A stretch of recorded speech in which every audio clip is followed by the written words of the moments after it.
The broadcast is now starting. All attendees are in listen-only mode.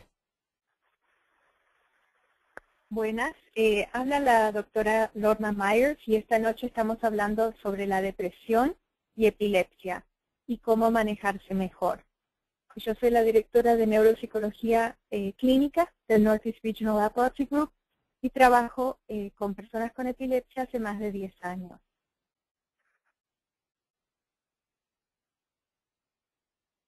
La primera pregunta que uno haría es por qué estamos hablando de depresión cuando hablamos de epilepsia, y la razón es que la epilepsia crónica y los trastornos psiquiátricos lamentablemente van juntos muchas veces. Entre el 50 al 60% de pacientes con epilepsia crónica sufren de trastornos de depresión o de ansiedad, y posiblemente ese número es más elevado por falta de evaluación durante la visita médica. Muchas veces el doctor hace las preguntas que necesita hacer en cuanto a la medicación o en cuanto a crisis epilépticas, y no queda tiempo para preguntar también del ánimo y de cómo han dado la calidad de vida. Y por esta razón a veces se pasa por encima el tema de que hay una depresión o un trastorno ansioso simultáneo con la epilepsia. Una de las razones que la depresión en epilepsia más nos preocupa a los profesionales es porque el suicidio puede ser 5 veces más alto que en la población general y hasta 25 veces más alto en personas que tienen crisis complejas parciales, o sea, crisis que afectan el lóbulo temporal. Y por este motivo es muy importante que los médicos, neurólogos, o los otros profesionales que trabajan con las personas que tienen epilepsia estén pendientes de cambios de ánimo y de diagnosticar si hay depresión. Ahora, muchas veces las personas preguntan por qué hay más depresión en epilepsia que en la población general. Y eso debe haber unas cuantas razones por las cuales eso se da. Una de las que pensamos que contribuye es que hay cambios de neurotransmisores, puede llegar a haber deficiencias de vitaminas o ácido fólico que pueden empeorar el ánimo, pero principalmente en epilepsia, ya que hay descargas eléctricas en zonas del cerebro que controlan la emoción, eso puede afectar directamente el ánimo y llevar a que haya síntomas depresivos. Más allá de esto, que es algo más neurológico y más que ver con lo orgánico, también hay limitaciones a la vida que a veces los pacientes sufren, incluyendo no poder conducir un automóvil o tener limitaciones de trabajo o de escolaridad. Y lamentablemente todavía existe el estigma, muchas veces la ignorancia del público en cuanto a la epilepsia y a veces la discriminación. Acá tenemos un cerebro humano y la razón que habíamos dicho que en la epilepsia en particular se puede dar un mayor número de depresiones que en la población general es porque puede haber descargas eléctricas que afectan la parte del cerebro que controla la emoción. Y eso sería más al fondo, como entre la parte amarilla y azul que estamos viendo ahí, más como para el centro del cerebro, hay toda una estructura que controla emoción, tristeza, ira, alegría y demás. Y si puede haber una descarga eléctrica que se da en esa zona o en una zona lindante, eso puede también producir un cambio en el ánimo. Y por eso se cree que hay más incidencia de depresión en epilepsia que en otras personas. La depresión en epilepsia, uno puede escuchar a los neurólogos a veces hablar de depresión interictal, que quiere decir que es una depresión que ocurre entre las crisis epilépticas, pero no durante la crisis misma. O sea, una persona tiene una crisis y supongamos que después a las 2 semanas tienen otra crisis. En ese periodo de 2 semanas entre las dos crisis se podría dar una depresión y se llamaría interictal. Una depresión periictal es una depresión que ocurre justo antes o justo después, o sea, solo horas o días después o antes de la crisis. Y una depresión ictal es que la crisis misma, la crisis epiléptica, ocurre con síntomas depresivos simultáneos. Algunos datos importantes para tener en cuenta sobre la depresión. Lo más importante me parece a mí es que más del 80% de las personas tratadas que reciben tratamiento psiquiátrico, psicológico, ven una mejoría en su depresión. Así que eso es un número que hay que mantenerlo en cuenta, porque si uno no es diagnosticado, no va a recibir el tratamiento. Y si uno fuera diagnosticado y recibe el tratamiento correcto, las chances de que uno se mejore son muy positivas. La depresión afecta a personas de todas las edades, todas las razas, los sexos y clases sociales. Sin embargo, la proporción de mujeres a hombres es 2:1, o sea, hay más mujeres que sufren de depresión que hombres. Y lo que se ha observado ahora en los Estados Unidos es que en la población hispana también tiende a haber más depresión que en la población nativa caucásica de los Estados Unidos. Casi la mitad de las personas deprimidas no reciben el tratamiento adecuado porque no son correctamente diagnosticadas.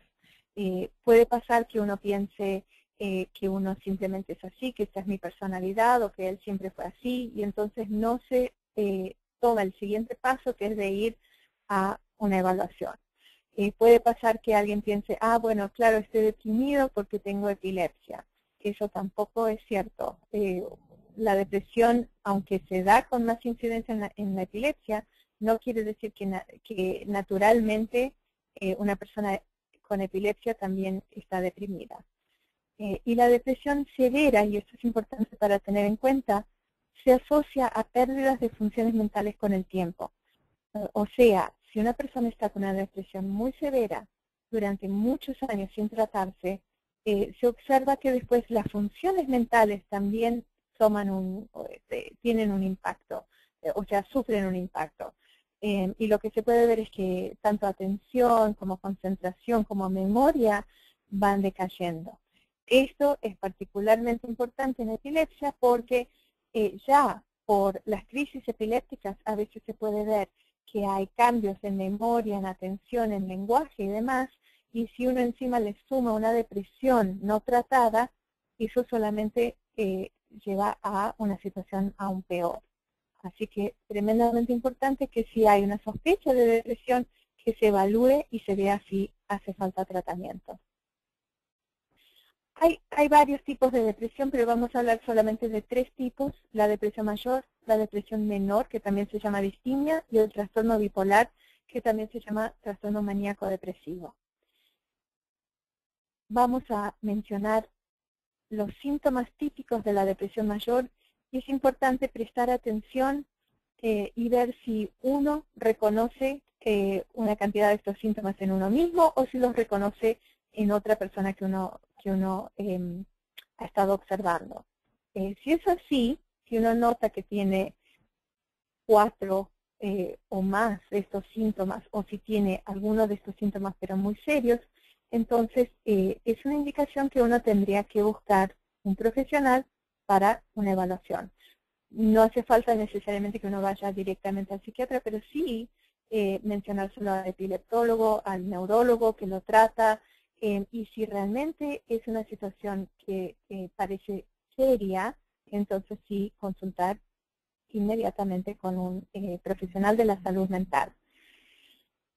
Los síntomas típicos son ánimo deprimido casi todo el tiempo, o sea, uno se siente triste casi todo el tiempo. Hay un interés reducido en actividades y socialización, o sea, actividades que antes a esa persona le gustaba hacer ya no le interesan. Así que supongamos que antes le gustaba bailar o antes le gustaba salir al cine, ahora ya es una cuestión que no le llama la atención para nada. La socialización también baja, como que uno ya no tiene ganas de hablar por teléfono, de ver a la gente. Puede haber un cambio de peso, ya sea subida de peso o descenso de peso, más de 5% en un mes se considera como algo significativo. Y esto pasa porque a veces cuando las personas se deprimen, hay algunas personas que comen más y hay otras personas que se les va el apetito por completo. Así que por eso es que ya sea un aumento de peso o un descenso de peso de 5% en un mes o más de eso, es significativo. Con la depresión también puede estar afectado el sueño, entonces puede haber insomnio, o sea que cuesta dormirse o que uno se duerme y se despierta antes de la hora, que se siente cansado, o puede haber hipersomnio, que quiere decir simplemente que uno duerme mucho más tiempo, duerme horas, duerme durante el día y es como una cosa que casi no puede estar despierto y alerta. Puede haber también retardo motriz, o sea, la persona que entra a la oficina que está deprimido, yo lo primero que veo muchas veces es que caminan muy despacio, que hablan despacio, que tienen la voz baja, que es casi como que todo les cuesta, porque todo está como enlentecido. O en otras personas que se deprimen se da lo opuesto, o sea, activación motriz. La persona está muy movediza, le cuesta estar sentada, se siente como que tiene que estar moviendo las manos, los pies, y se siente incómoda por este movimiento que es como excesivo. Otro síntoma de la depresión es la fatiga, muchas veces una sensación de cansancio, a pesar de haber dormido tal vez 10 horas, igual hay cansancio durante el día. Culpa por cuestiones del pasado, a veces uno que se culpa por cosas que hizo o que no hizo, pero a veces ya excesivamente y obsesivamente pensando en cosas que pasaron y que se siente como que algo del pasado es imperdonable, y que se autocastiga con estos pensamientos recurrentes. Y la baja autoestima también de compararse a otras personas y sentir como que las demás personas están mejor que uno, sentir que uno no vale nada, que es una porquería. Ese tipo de pensamiento es el que se da con una depresión mayor. Además de eso, puede haber todo tipo de problemas cognitivos, incluyendo problemas de concentración, de atención, que después terminan afectando también la memoria y demás. Y en el punto donde se pone muy serio esto y donde requiere una acción rápida de las personas que observan esto, es cuando aparecen, o sí aparecen, pensamientos suicidas o acciones suicidas. Y en particular una persona que está deprimida puede llegar a tener pensamientos que la única salida de esta situación tan terrible es quitarse la vida. Y cuando eso surge, ese es un síntoma muy serio de la depresión que realmente requiere una acción mucho más activa de parte de los que están observando esto. Y se recomienda que uno no tome eso como que, bueno, esto ya lo dijo muchas veces y nunca hace nada. Cuando alguien dice que está con pensamientos de matarse, a veces dicen cómo lo van a hacer o por qué lo van a hacer.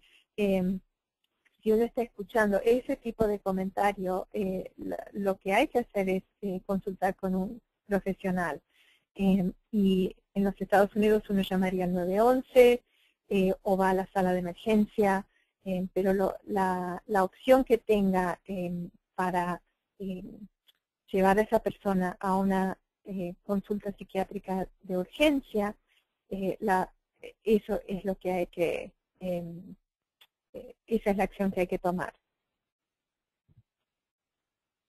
La depresión menor es parecida, pero como dice el nombre, menor que la depresión mayor. Y por lo general lo que pasa es que la depresión se vuelve casi como la persona, como la personalidad de esa persona.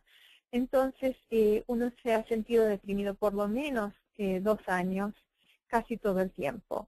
Y termina siendo casi que la persona misma puede pensar, bueno, yo soy así, es que yo soy pesimista, yo tiendo a ver las cosas, el vaso mitad vacío, las cosas no me van bien, y demás. Pero eso, si es una cosa continua, y si hay 2 o más de los siguientes síntomas, cambios de apetito, problemas del sueño, baja autoestima, fatiga, problemas de concentración y sensación de desesperanza, como que no hay salida de esta situación, eso posiblemente no sea simplemente la personalidad de alguien, sino que es una depresión menor. La depresión menor también tiene tratamiento. Así que si uno identifica que tiene estos síntomas, debería comentárselo a su neurólogo y si esa no es la opción que más le parece, entonces consultar con un profesional de la salud mental. Y el otro trastorno del ánimo que vamos a hablar es el trastorno bipolar. El trastorno bipolar se da con ciclos de manía, que son ciclos de hiperactividad, agitación motriz, dificultad para dormir o imposibilidad de dormir, de conciliar el sueño. Puede darse con hipersexualidad, o sea, una sexualidad más descontrolada, con ideas de grandiosidad, a veces ideas psicóticas, de pensar que uno está sobredotado con alguna habilidad mágica o con algún talento que es único.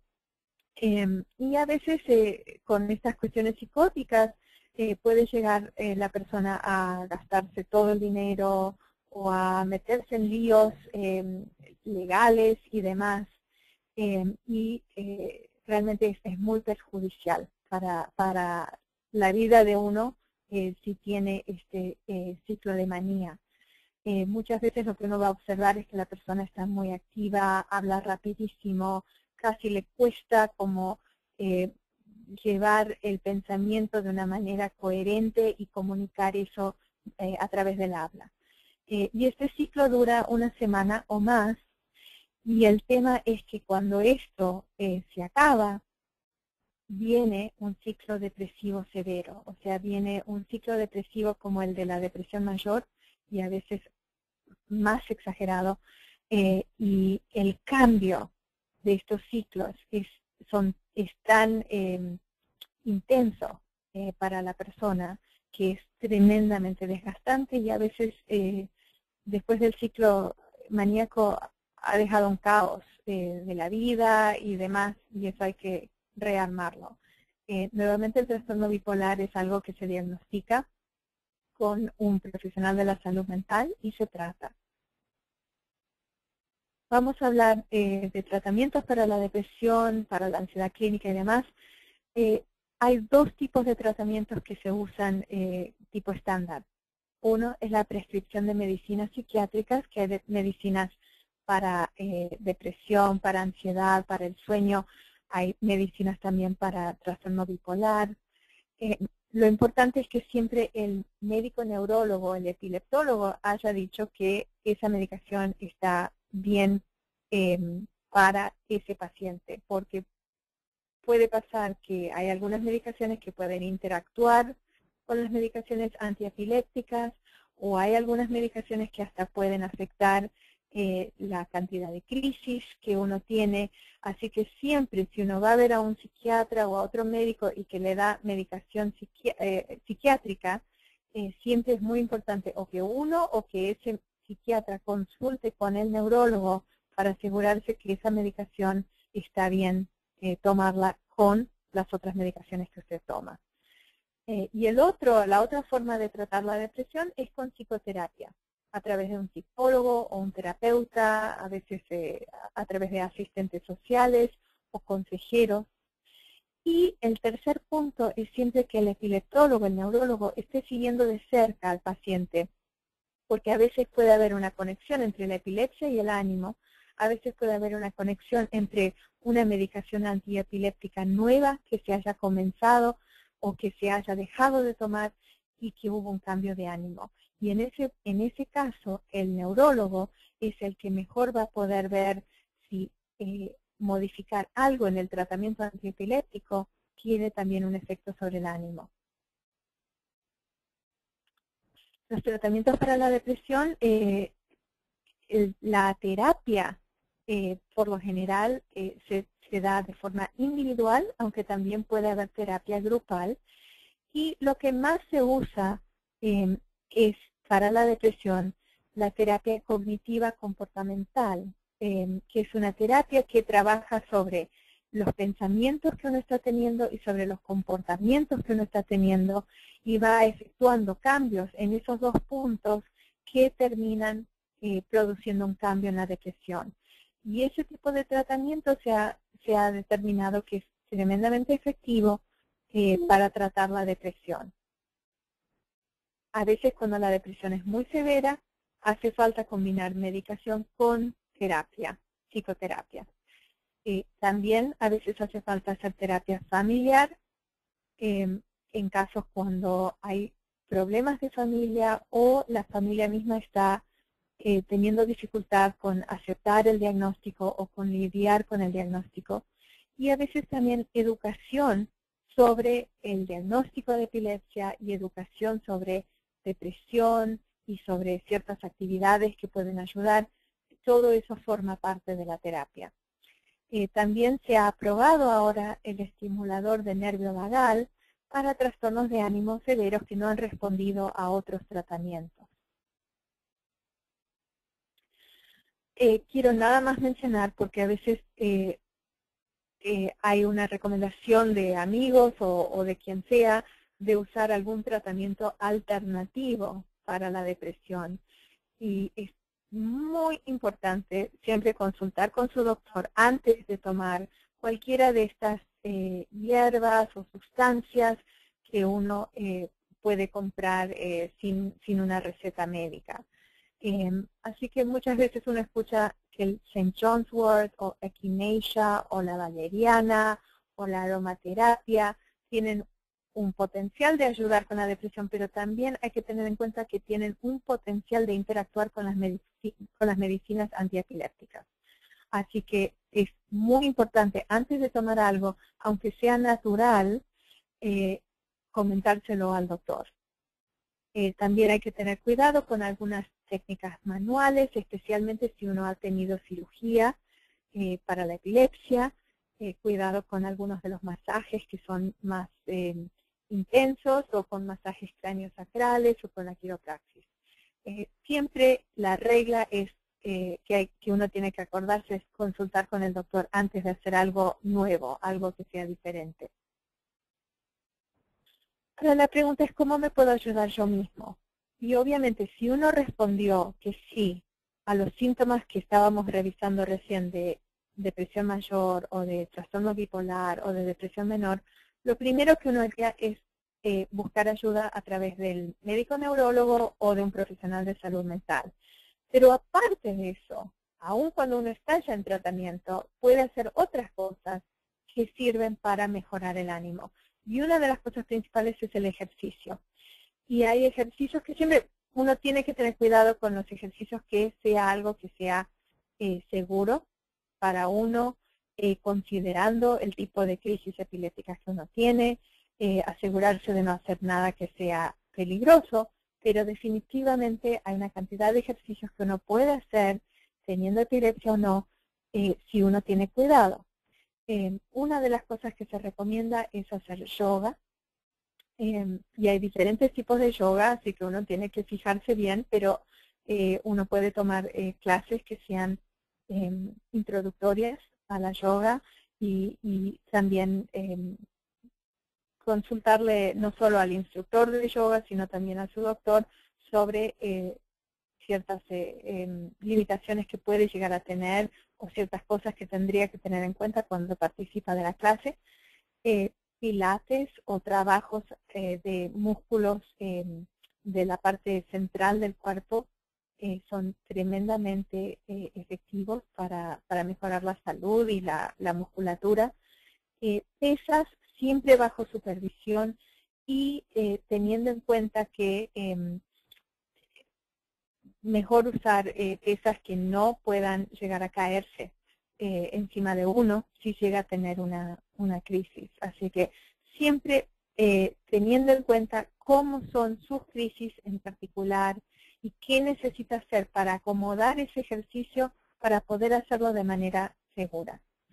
Se recomienda que 30 minutos por día mejora mucho el ánimo, haciendo algún tipo de ejercicio, ya sea caminando o algún otro tipo de ejercicio.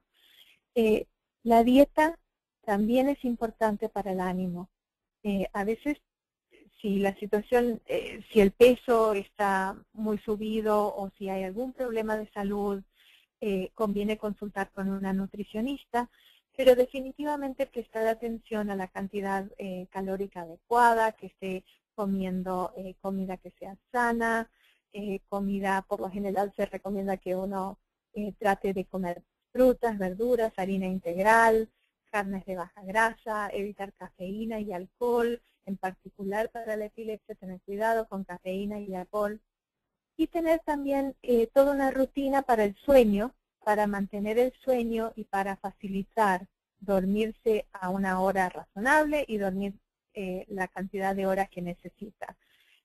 Esto también ayuda tremendamente al ánimo, y la falta de sueño o el sueño de calidad, de mala calidad, puede afectar el ánimo. Así que es muy importante dormir la cantidad de horas que necesita. Si hace falta apagar la televisión, apagar el teléfono, asegurarse de que la temperatura del ambiente está bien y demás. Todo lo que necesite para que pueda conciliar el sueño con más facilidad. Otra cuestión que ayuda mucho para el ánimo es asistir a grupos de apoyo de epilepsia y a otras actividades sociales. Hay cantidad de actividades durante el año, ya sea caminatas de la epilepsia, actividades tipo para recaudar fondos o para socializar, y depende de la oficina de su médico, pero muchas veces en la misma oficina ofrecen diferentes tipos de actividades, de conferencias y demás. Hay que preguntar. Y si hay algo, muchas veces conviene, aunque uno no tenga del todo ganas de ir, darse ese empujón, y con frecuencia uno sale con el ánimo mejorado porque pudo hablar con otras personas que tienen algo parecido o aprendió algo a través de la conferencia y demás. Otras estrategias que pueden apoyar el tratamiento o que ayudan mismo para cambiar el ánimo: uno es aumentar conscientemente su positividad, y dos, aprender a usar técnicas de relajación. ¿Cómo hace uno para ser más optimista? Una de las cosas más simples es empezar a saborear la vida.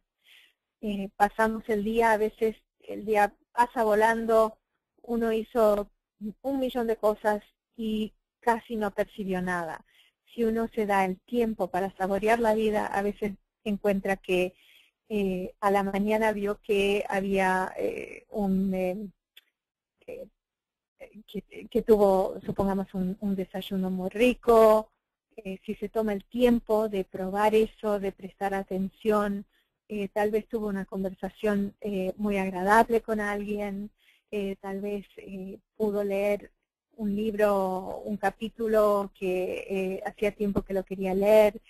Y a veces con solamente prestar atención a eso, uno se empieza a dar cuenta que hay momentos durante el día que fueron positivos. El tema es que cuando uno está deprimido tiende a mirar más todos los momentos que no fueron positivos, que fueron negativos. Y acá uno está conscientemente diciendo, ok, voy a mirar también los momentos que fueron positivos. Y hay muchos. El otro punto es cuidarse, caminar, tal vez hacerse un masaje, tal vez hacerse un tratamiento facial, leer un libro, ir al gimnasio, ver una película, lo que sea. Pero realmente tomarse el tiempo y hasta anotarlo en el calendario y decir, ok, hoy a las 5 de la tarde voy a hacer tal cosa y va a ser solo para mí. Y eso de cuidarse y de tomarse el tiempo de hacer algo que sea solamente para el autocuidado ayuda mucho con el ánimo. Otro punto es practicar actos bondadosos, o sea, hacer algo por otro.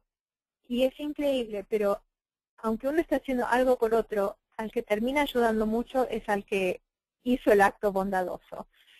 a veces siendo voluntario, ayudando ya sea en un hospital o ayudando a otro paciente o trabajando para que se pueda organizar una caminata para la epilepsia, participando de alguna actividad y enseñándole a otro algo. Todas esas son cuestiones que terminan no solo ayudando a la persona a la que se empezó queriendo ayudar, sino que también ayuda al que hizo el acto bondadoso. Así que muchas veces nosotros en nuestra práctica tenemos en nuestro sitio de web una opción para voluntariarse, para hacer diferentes actividades. A veces alguien tiene solamente 2 horas por año, algunas personas tienen 5 horas por semana, algunas personas son muy buenas con el papelerío y son muy organizados, entonces ellos quieren trabajar en eso. Hay otras personas que son muy sociales y quieren trabajar con las otras personas, así que uno decide cuáles son sus intereses y puede voluntariar el tiempo que pueda, y la verdad que muchas veces sale uno beneficiado de eso. El otro punto para el optimismo es enfocarse en lo que uno puede controlar y dejar ir lo demás. Y esto es una cuestión casi filosófica, ¿no? Pero hay cuestiones que nosotros podemos controlar en nuestra vida y hay otras que no. Y lo que uno sí puede controlar, entonces eso hay que enfocarlo y realmente dedicarse a tratar de hacer cambios en esos puntos. Y hay ciertas cosas que uno no puede, y también viene una cierta sensación de alivio al decir, ok, esto es algo que yo no me puedo seguir peleando con esto porque no lo voy a cambiar. Pero estas otras cuestiones, por ejemplo, mi salud física, qué actividades hago, con quién ando, etcétera, todo eso sí lo puedo controlar yo. Y a veces ayuda a tratar de ver una situación desde otra perspectiva. A veces hasta buscar una bendición o una fortaleza en esa situación. He tenido pacientes que me han dicho, ok, no puedo manejar durante 6 meses a 1 año ahora por este tema, pero empecé a caminar y ahora camino muchísimo más de lo que caminaba antes y estoy en mejor estado físico. Eso es una perspectiva más optimista y no siempre se da, o sea, a veces uno está realmente incomodado y descontento con la situación, pero a veces es posible dar vuelta a eso y decir, ok, esto me tiró la vida, a ver, ¿cómo hago para salir de esta situación y para encima sacar algo de provecho o ver esto de alguna forma positiva? Tenía otra paciente que estaba más tiempo en la casa y terminó diciendo, bueno, estoy en la casa más tiempo, pero terminó cultivando un jardín con verduras frescas que terminó también ayudándola para su dieta y su salud.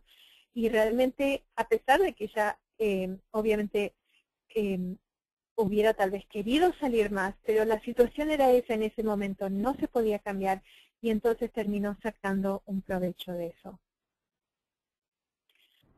También muy importante decidir cuáles son tus metas más importantes y caminar hacia esas, aunque sean pequeñas, ¿no? Decidir, ok, yo lo que voy a hacer es que voy a empezar a hacer un régimen de ejercicio de 30 minutos 3 veces en la semana.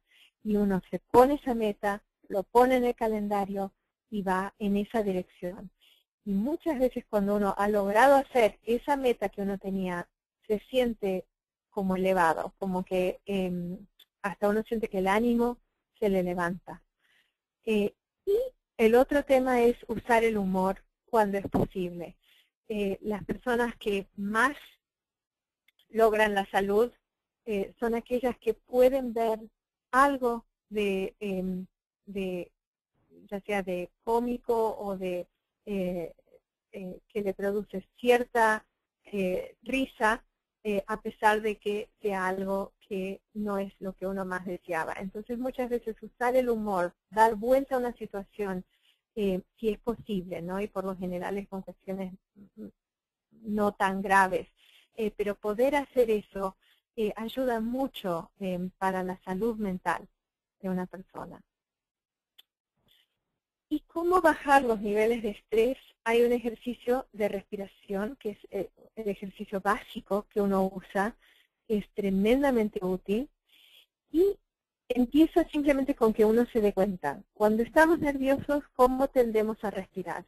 Por lo general, respiramos rápido y con poca profundidad. Y cuando nos relajamos, nuestra respiración tiende a ser mucho más lenta y más profunda.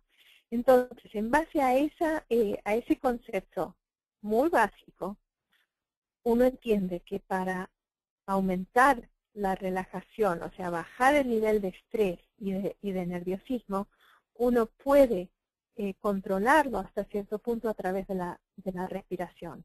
Y la respiración es tremendamente poderosa.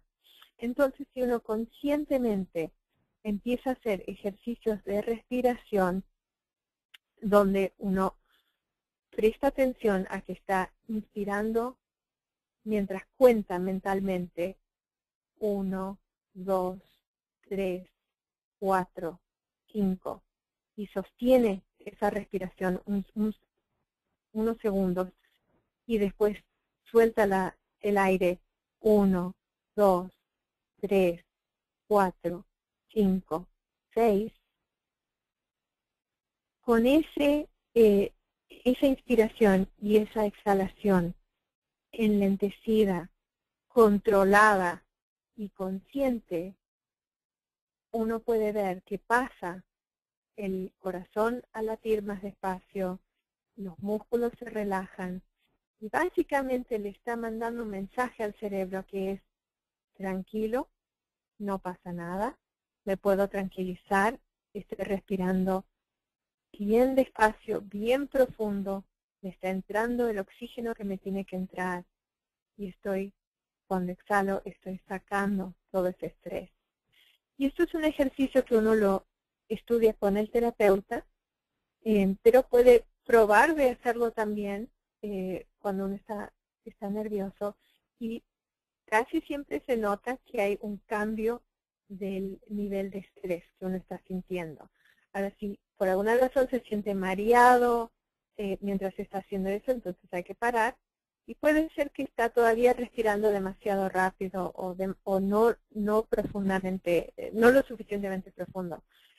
Así que por eso es que conviene aprender esto, practicar esto muchas veces con un terapeuta, pero de por sí la respiración es una de las mejores formas de controlar la ansiedad y muchas veces la gente dice, ok, respira profundo, y lo dicen porque eso es algo que realmente tiene un efecto. Hay unas referencias por si a uno le interesa aprender más sobre este tema y más sobre la epilepsia en general. El Dr. Langman y algunos de sus colegas acaban de escribir un libro que salió en español que se llama ¿Qué necesita saber si la epilepsia ha tocado su vida? Es un libro que está en español y uno de los capítulos es sobre cuestiones de ánimo y cuestiones psiquiátricas, pero aparte habla sobre toda una variedad de temas de epilepsia. Y lo otro es que muchas veces recomiendo escuchar música que sea relajante para uno, ¿no? Hay gente que lo relaja la música zen, hay gente que le gusta escuchar como música lenta, romántica, lo que sea, pero son todas cuestiones que uno puede usar uno mismo y que pueden ayudar y complementar un tratamiento si uno siente que eso es lo que está sintiendo durante su día. Entonces, nuevamente repetimos que si hay una cuestión psiquiátrica, una depresión mayor, menor o un trastorno bipolar, se consulta con un médico, se consulta con un profesional de la salud mental, pero aparte hay una cantidad de actividades que uno puede introducir en su vida diaria que pueden ayudar para también mejorar el ánimo desde su postura. Y con eso entonces terminamos esta presentación. que espero que les haya servido. Muchas gracias. Hasta luego.